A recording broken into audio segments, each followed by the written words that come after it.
guys, welcome to another roster review by Glasshammer Gaming. I'm Manny, and today I'm joined by Will. Hi guys. Will from SN Battle Reports. And look where we are. We're in the SN Battle Reports studio, and we're doing some awesome collab content.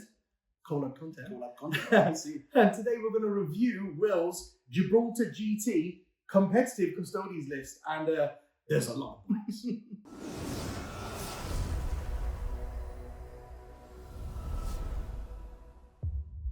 So Will's just going to quickly run you through what's actually in the army now. Take it away, bro. Okay, so we have a battalion for today of emissaries as opposed to Emperor's Chosen, which is what we normally see. Yeah, people are favouring the Emperor's Chosen. Pretty much every competitive list is taking Emperor's Chosen. And Will's done something slightly different here. I've been playing Emperor's Chosen for the most part, but I've changed just for the Gibraltar GT. You'll find out why Exactly, in the work section. Actually, Will's got some great points to make as well. So we'll go through the list very quickly. So we're going to start off with the boss himself. We've got Trajan Valoris. Trajan or Trajan? Trajan. I'll call him Trajan just to be different. Trajan. Trajan. No, it's Trajan. And he's obviously the warlord for today. He comes with his stock warlord traits as always. We've got a shield captain on Dawn Eagle Jetbike as well. We paid the 2 CP to give him Superior Creation and Radiant Mantle. Just a little bit more tankiness for him there. Mm-hmm. Into the troop choices, we've got 2 units of 3 custodian guards with spears and 1 unit of 5 prosecutors, just for that cheap, troop choice in between there. Because you need that cheap unit to sit at the back, exactly. or like a cheap action monkey unit. That's exactly what it's there. Going into the elite stocks, we've got 2 Achelous Contemptor Dreadnoughts, and one of them obviously has been made the Eternal Penitent for today. Of course, pretty much. You always take it. Going into the fast attacks, I've got a unit of 6 Virtus Praetors. Right, yes. And these 6 are kitted out with Hurricane Bolters, and then we've got 2 units of 3 that have Salvo launchers in there as well. And I think the list comes out to 2,000 points on the nose as well, which always is like a little satisfying thing for me as well. Very nice. You're going to see why as well, guys. Because there's 2 units of 3 with salvo launchers. You see those in pretty much every custodian's list. But that 6-man Hurricane Bolter unit, I'm interested to see why that's in the list. So let's have a look at how it all works. So we've got a really interesting list here, and now we're going to look at how it all works. Why it all works together. So first of all, bro, why emissaries? Okay, so I was really flip-flopping on the idea between Emperor's Chosen and emissaries. I don't want to say for the better part of a month. It's been like a couple of weeks, really. Mm-hmm. But the reason why I think that there's a bit more value in emissaries now is the Emperor's Chosen reroll that you can get to either hit or wound is essentially half as effective into what's coming into the meta now. Yes. We've got Harlequins coming in, which means that since you can't reroll to hit, you're mostly going to be using that to reroll to wound. And we worked out the math a little bit off camera. We spoke about it. Like when you're throwing salvo launchers and things like that, which are like shots that need that level of efficiency. Yes, when you're trying to hit, but then you're forced to hit on a 4+. Yeah, and you can't reroll it either. Then that reroll is just like, why have I got this here? Like instead of 2s, I'm now hitting on 4s. I can't even reroll a hit roll. I can reroll a wound roll, but I'm already wounding on 2s or 3s. Exactly, so it feels way less efficient. It does. And the thing that I've realized with emissaries is that they ignore the hit and wound modifiers that Harlequins actually like to have. Yes. It doesn't make a difference outside of 12 for lights. Yes. But it does make that difference in combat. It makes it when you're inside the light range, because obviously they've all got inbuilt -1s to be hit. Yes. So you're ignoring that. You're also ignoring the -1 to wound from the Shadow Seer, which, funny enough, means that your Hurricane Bolters would wound troops on force.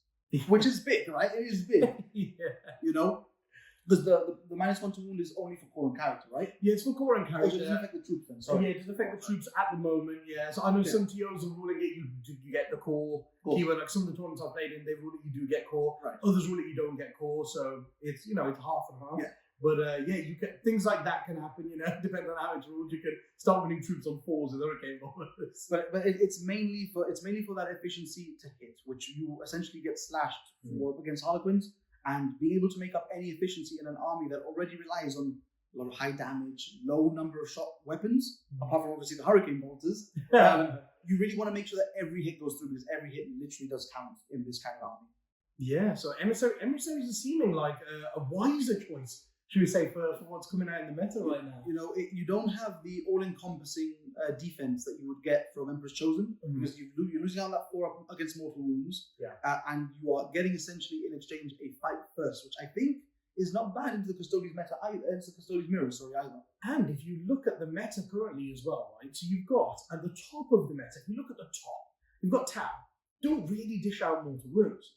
other custodies who don't really dish out mortal wounds, and then Harlequins who also don't really dish out mortal wounds. Maybe a couple, Yeah. 4 or 5. Like you've got like if the they newer need to. disruptors. Yeah, exactly. So and then obviously the stratagem with is it with the kiss or with the embrace that does the mortal Oh wounds? yes, with the embrace, yeah, you can do some more wounds on the charge and stuff like that. And other than that, you don't really have access to much. Yeah. And you're using CPs to do all of them. So the top armies there, and like other custodians we just talked about, and other Tau players, none of that does any more wounds. So Emperor's Chosen against the things that are at the top of the meta don't seem like you have to have that forward field no pain defense. You do notice it a lot into Crusher Stampede. But yes, Who do have 1 CP to 6 mortal wounds, Yes. which that's what it hurts. it does hurt in that scenario there because you're no longer ignoring 3 of them, you're ignoring 1 of them, Mhm. and you lose a bike. You just You want lose a bike straight out from that, right? So that's where you notice it the most. And then other armies that play spoilers sometimes, like Grey Knights, Oh who yes. love dishing out mortal wounds in combat, and even through psychic powers, Yeah. and sometimes Thousand Suns. Oh Because yes. I know I will run into Thousand Suns in the GT now that I'm not playing Emperor's Chosen.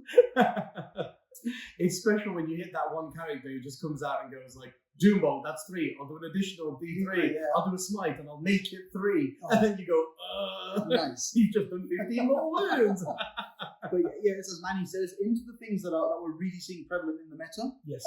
The mortal wound defense, it just isn't as important, I'd say, Yeah. at this point. I think that ignoring wound hit modifiers is always good. Especially because you also have the Hive Tyrant that they also give a -1 to wound to. Yeah. And some people are running what's the Tyranid model that gives you -1 to hit. Oh, yes, the Malifaux, Malifaux. yeah. So some people are running that as well, I've seen. So it just ignores all of these little things. And then the fight first is what I think is also really important. A lot of people sleep on it. Because the fight first, like I said, into the Custodian's mirror match, it means that you're no longer having to spend your CP to interrupt. And you can use that CP for other things that are really important. Yes, and I think a lot of the Custodian Mirror comes down to, I've played them a few times now, and I've played the Mirror a couple of times as well. And quite a lot of the time, it comes down to who has 2 or 3 CP left when the other guy's got 0. Absolutely. It really comes down to that. Like, you hit them on a flank and you batter them, then they hit you back on a flank, but you've got transhuman, or they've hit you in 2 places. Okay, you're going to turn rerolls off in 1 place and you've got transhuman in the other place. They've got no buffs. So it really, really does come down to who's left with more CPs at the end. And yes, not having to use them to interrupt. You're saving 2 every time, you're getting 3 interrupts. And funnily enough, it also gives you essentially an easier time choosing your moment shackle for Trajan. Oh, yes. Because Trajan, one of his things are to interrupt essentially for Yes. free. Since he's got fight first, if you ever need to interrupt with him, you say, well, good, he's just going to fight next. He's got Yes. fight first, which I think is also really interesting because it basically gives you the 2 options now to fight twice or to get your to make one of the damages 0. Yes, yeah, Which- that's really big. Which is really big because Really now, big. now if you pop your moment shackle earlier on, you don't ever have to worry about not being able to fight next Yes. with it Yeah, later you on in can the game. just do it anytime. That's really cool. That's really cool. And Trajan, right? You've got to take Trajan because Always. it doesn't matter what shield host you are, really. He's just too good not to take. He's 160 points, which is terrifying. That's criminal. He's a lot of bang for the buck. He was good at 170 before they brought out the points changes. Yeah, they brought him down. And they brought him down 10 more points again, which was just insanity. So this list, when I worked it out from the old book to the new one, was already like 100, 200 points cheaper than it was before. Mm-hmm. And on top of that, they've added in all the free Misericordias. They've added in the cheaper Trajan. You've got the cheaper Shield Captain as well, which also went down. Oh, yes. In the, Yes, in the came new, down. what's it called? The new Nachmund points. Yeah, the new Minotaurian field manual for That's the the one. Nachman zone. So Nice. the list has gotten cheaper, and as a result, we've just seen custodians have more bodies on the field, Definitely. and that is just terrifying at this point. And then you've got this captain. So he's loaded out the same as the general captain you normally see with the superior creation and stuff like that. Now, what does Radiant Mantle do? So Radiant Mantle is a -1 to be hit. Oh, okay. So he's So- even more defensive. So essentially, what we've seen a lot of people do is when they run it with Emperor's Chosen, they'll give him superior creation for the 5-up Field of Pain and Auric Exemplar, which is fantastic. I was a bit reluctant to drop that as well because it's just It's so great, good. isn't it? I was essentially doing with him what you did with yours, which is you just make him an anti-chaff clearer, Hurricane Hurricane bolts bolts on him, give him the tip Hurricane the Exemplar. spear, and just charge him in and kill. Because he just goes off on his own then, and he can kind of like, operate individually. He doesn't really rely on the support of the rest of your army. For sure. And he could go off and do a different role to everybody else, really. Just bully little units off objectives and things, and then you're not having to dedicate entire units to do it, right? So now with the Radiant Mantle instead, he gets less output, but he is so much more survivable. With that -1 is just in combat or in shooting. So whenever you make a hit against him. That's the thing. So he does slightly less, but he's there for a lot longer now. Exactly. And obviously, like, you're coupling that with the fact he's 9 wounds, he's still T6, he's 2 up, 4 up, there's a 5 up Funeral Pain, Yeah. and you can still turn off rerolls and do all the shenanigans that you can do with Custodies. Oh yeah, because when you make things -1 to hit and then you turn the rerolls off, exhibit the Harlequins we've been talking about. Exactly. You know, when things could make you -1 to hit them and then turn your rerolls off, it's huge. And he can turn rerolls to hit and wound off. And damage. Yes, that's absolutely The huge. damage is also big into like Void Weavers now as well that we're seeing. Oh yes, Because it turns all 3 off. yes. So yeah, There we he's go. just Now insane. we see why he's there. Why he's told up the way he is. Because of the way that the list is structured, however, I have had to drop Tip of the Spear, which is a very good upgrade normally on him. Yes, You know, very good. getting those rerolls is pretty fantastic. However, again, we've got Harlequins in the meta. So Yes. half of that ability essentially gets shut off. Yes. Hitting Can't on, use wounding it. on 2s, rerolling 1s is very good for the wounding. But, I mean, at the end of the day, I'm hitting on 2s, wounding on 2s with no rerolls on either one. I think I'm okay still. I think overall that's still I not think too it's bad. still a lot of efficiency. It's the hitting on 2s. It's so efficient. Then you've got your troops. Now you've got the standard 1 unit of prosecutors, 2 units of guardian spear guys. Did you think about putting shields in them? Because obviously you've got a lot of output coming from other places. Do you think you need the output of all the spears, or was it a case of you didn't have the points for the It shield? was a case of that with the points. I'm guilty. In an attempt to fit 12 bikes into the list, I had to make like cuts everywhere else. One of the cuts was a shield captain, obviously, that's why he doesn't have to put the spear there. Yeah. Another cut was a salvo launcher on him as well. But the other thing I had to do, unfortunately, was cut out the shields. The shields just didn't fit into the list if I wanted to run 2 dreadnoughts with the twin Adrathics. Yeah. So I thought it was a worthwhile cut. Ultimately, they're just 2 up, 4 ups now instead of 1 up, 4 ups. Yeah. And It's not that bad. No, but your damage potential goes up though. the damage potential does go up, Yes. yes. The only downside, I think, is obviously they're less durable in cover, for example. But they don't have access to that -1 to hit strat, which is very good. Yeah. Which is very good already when your bodies are durable. This is another Yes. thing. Yes. So- I have found though that the spears are a great pick against things like Crusher Stampede, Yes. who are in the meta right now, because when you go Rendax, you get strength 8 against vehicles and monsters, right? So your spears, guys, become strength 8 for 2 turns if you want the strength. And then what you can do is you can use Slayer of the Nightmares because their toughness is higher than There you. you go. And then your strength 8 with +1 to wound, Yeah. you start wounding their side hurdles on On 3s. 3s instead of 5s, guys. You wound on 3s with your infantry, right? Like it's just a great thing to have there. The damage 2 going to 1, I mean, it's what it is. You can't really stop that. But you're hitting on 2s, wounding on 3s. 6s will auto wound if you've got a Rendax with Emperor's Chosen. Yeah. So you have both of them active. So it's still really, really good. Like, it's still good output. And then you've got these 2 dreadnoughts. Ooh, yeah, Ooh. I use these guys, but I couldn't quite find the points to take 2 twin Adrathics on them, and you have, bro. I have with this list in particular. The other variant of this list had less spikes and had a third Atlas in there With double? with double. Yeah. Oh, that's the dream, That guys. is the dream. Anybody that does not know, triple Achilles with all double twin Adrathics is just insane. That's where It you is. want to be. It is. It really is. Again, it's just it counts as another shooting platform for you. That is an absolute terror in combat Yes. because That's the thing that makes them so scary, because not only are they so efficient at shooting, you would take them just for the shooting. Yes. You would. They have 2 strength 8 flat 3 damage shots and 4 strength 5 flat 3 damage shots. They've got a lot of flat 3 damage shots, and they hit on 2s with 1 reroll. You know, you have Trajan, and he's not fast enough to keep up with the bikes, but he stays with Oh, those yeah. dreads. And they get reroll wants to hit, reroll wants to wound, with 1 reroll to wound in there from, you know, if the you're playing Emperor's Chosen, if you're playing yeah. Emperor's Chosen, yes, but with like the emissaries, like I think it's great because the output, the fire output is there, but you then have the combat potential. Yes. Like I'm saying, you would take them just for the guns, but if anybody tries to get cut, it's not like you can tag them like you tag other people's dreadnoughts, right? You try and tag one of these, you'll lose a monster Yeah. or a tank that tries to tag one of these, right? If you tag the Eternal Penitent, like you're Oh, asking yeah. for trouble, It's because trouble. that would make him what, 5 attacks or 6 attacks? 6 attacks. 6 attacks. Hitting on 2s. Let's say Trajan is nearby, because let's be real, Trajan is 160 points and he acts as free CP for essentially what was Yeah. Wisdom of the Ancients every turn, Exactly. which is another thing. Like we were saying, we want to save CP when we're playing Custodes for the turn off rerolls, transhuman, Yeah. even for Fraternity of Heroes for the heroic intervention. exactly. So having just Trajan casted up inside of 3 of these dreadnoughts means that the second that you get into combat with any of them, they're just all going to swing at you, hitting on 2s, It's rerolls, so mean, strength so mean. 14. Oh, it's just so nice. And the reroll wants to wound as well. It's like strength 14, reroll wants to wound. Like you're toughness 7. You're trying to hold this up with a toughness 7 tank. Then when you on 2s rolling 1s, man, and then the D3 plus 3 damage. They're no slouches in combat, man. They will rip stuff up. It's mega. So I think they're great. I honestly wish I could fit a third one in. Like, it would just be kind of like 2 bikes and something else, maybe, Yes. or maybe even if I ran like a double patrol, and I could cut out a troop choice and a bike. I could probably fit a third one in and have a few points spare for something for shields, maybe. That would be pretty cool, actually. But again, like double patrol cuts into your CP again, And so then, it's a revolving door. At this It's point. all, it's like swings and roundabouts, and then you come back. You always end up coming back to that battalion because you're like, oh, I gained this, but I've lost so many CPs and so many options. The thing is, when you lose CPs, you lose options 100% because you're trading them for models which do specific roles.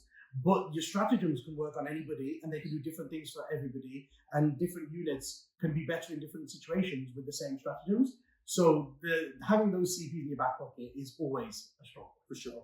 Right, so now we're on to the secret sauce here, guys. We've got the 2 units of 3 salvo launcher bikes. Now, they are in every army, and you all know how they work. So let's not bore you with those. Now, tell us about this Hurricane Bolt. I want to know about this 6-man Hurricane Bolt bike. Okay, so partially part of the reason why it's here is I like bikes, they look really cool. Yeah. But the other reason is that I think that they've got a lot of play into Harlequins in general. Oh, right? Nice. So the first thing that we have to talk about obviously is emissaries giving you access to a pre-game move with a unit. Okay. Right? Yeah. So what you can do with them is like the way that this works, actually, I forgot to mention as well in the list thing, really quickly, I will say that the relic that is on the bike captain is the Castellan's Mark. Yes, you can redeploy to which units. we can redeploy to units. So what this lets me do is it lets me essentially deploy the bikes hyper aggressively on the deployment. Put 'em on the line. If I get turn 1, cool, a pre-game move, and then I'll move another 14, and now I'm 28 inches in your face, which crosses no man's land essentially. Yeah. And guess what? I'm now no longer getting that downside for light. Oh, I'm hitting on yes. 2s. And that is the first little bit of tech. Because Manny and I, we've spoken about it a lot of camera. Yeah. Salvo launchers are great overall, but into Harlequins are not good. No. You know, because you have that whole, you're hitting on a 4, and you have 3 shots. You're hitting on a 4, and then you go, oh yeah, but I can reroll 1s with Trajan. No, you're not allowed rerolls, like Harlequins won't let you do that. So 50% of the time, you're going to get 1 hit.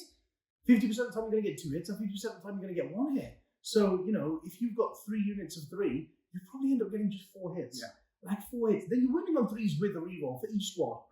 So it probably does translate to 3 or 4 wounds. But then if you do 4 wounds and they've got 4 open vulnerables, they'll probably fail too. And most Harlequin players will have 4 or 5 Laughing God rerolls, and that's where they'll use them on your D3 plus 3 damage. For sure. So maybe 1 goes through, maybe 1. And that's if you fire 9 salvo launchers. Exactly. And then on average, again, we're talking about D3 plus 3, which means that we do 5 wounds to 1. So we don't even kill 1. They've got 6 of them on pain if the web rate Exactly. That's That's the other thing. It's very hit and miss actually to even kill a single boat. Yeah. Whereas the Hurricane bolts, Hey, let me tell you, the Hurricane bolters and Rendax are no slouch. oh yeah, Right? 6 is to hit auto wounds. So now you're hitting on 2s, right? Because we will be within that range, so we're ignoring your light because I'm going to be in your face. Yes. And then we've got 72 shots. Yes. 72 bolter shots. Hitting on 2s, so we're failing, how many is that? Maybe like 6, 12? 12. So you fail 12, so you get 60 hits, but 12 12 of them are Auto auto wounding. wounds. So you've got 12 auto wounds and then 48 5-ups, Yes. which is another 16. Yes. 12 and 16, 28. That's 14 fails, which is almost 3 boats. Yeah. So And- a lot more efficient than salvo launchers. And this is, I think, is what makes these a lot better than Salvo in this instance, in this current meta right now. It's the fact that we've got that. Now, once I'm in your face as well, if I haven't killed that one boat off, I can just charge it as well, which is the other thing, right? Yes. I don't know how a lot of Harlequin players are playing it. I've seen a couple who are basically clustering their boats together. So if I declare a multi-charge into the one boat that's left with a couple of wounds and another unit of 3, if that one boat is a to the last for you, you're more than likely going to move that one and not the unit of 3. Not the unit of 3. Right? Which then means that if I charge into the unit of 3 and I kill another 1 or 2 off, you're now 3 or 4 boats down Yes. in one turn. Huge. And that is crippling. Very big. Or even if you don't, if you decide to move the 3-man unit away and he gets into the 1, you've just lost 5 points. Exactly. You can't get them back. It's not like they're points that you can work back towards, in the game. It's not one of those kind of secondaries. You've got to stay alive, and you haven't. So That's great. We were talking about this as well. We've spoken a lot about it off camera today. Yeah, we are. And one of the things we said is that this list in particular is very all the way in, all the way out. Yes. If you commit to something, you best believe you are committing to it. Because the second that you don't commit entirely to something is where you start realizing that they might fail some of the stuff, right? Yes. Again, hitting on twos, wounding on twos is great. In combat, for example, with the interceptor lancers. But again, you got 4-up invulns, the damage 2. It gets a bit dicey in combat. Touch and go. It gets touch and go. So it's one of these things where, like, especially with this big unit, you need to commit it all the way forward. Nice.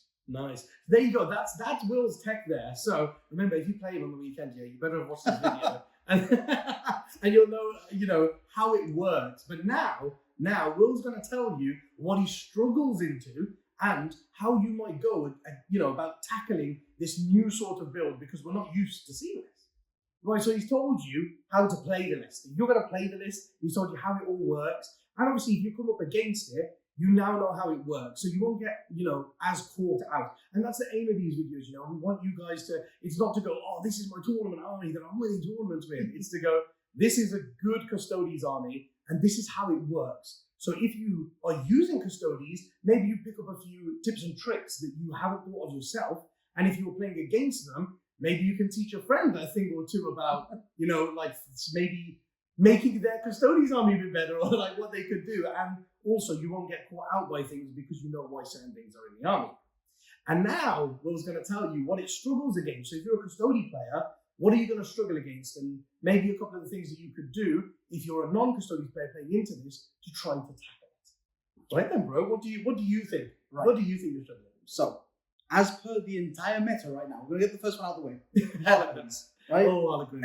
Everyone's going to struggle into Harlequins. I've done what I can with this list to try and, negate some of the things that would make the matchup harder for me. But that's the great thing. So if you're a Custodes player out there, guys, Will's just told you a way that you can tech into Harlequins a bit, I mean, every army in the game currently struggles against Harlequins. That's no secret. But every army struggles hard into Harlequins. Oh, yeah. But what Will's done here is tech slightly into it so you could possibly have a positive game into them. Yeah, that was the main goal. Obviously, I know that there's not a lot of players that are playing Harlequins in the GT, but as an overall thing, we're going to be seeing them a lot more in the meta. So I think this is I just wanted to test the waters in the GT and see how far the army can actually go in a setting where I might not even play Harlequins, but I want to know how they do into other matchups as well. So the thing that I also think this is going to struggle into is going to be things like breacher spams for Tau. Okay. So the problem with breacher spams is that, as we've also discussed off camera, we've discussed everything off camera at this point, there's so many shots. It's such a volume of fire that they throw at you, right? Which eventually will kill off your bikes. It's because of the AP, guys. Exactly. It's AP2. They can get into the range to get to AP2. It's like an 8-inch range where they're strength 6 and they're AP2. And you might think, 8 inches, your bikes are so fast. They'll be like 20 inches away and they'll move and shoot, right? And your bikes will always get the drop even from like 20 inches away. Well, no, you're within 20 inches. These boats move 12, so they're only 8 away from you now.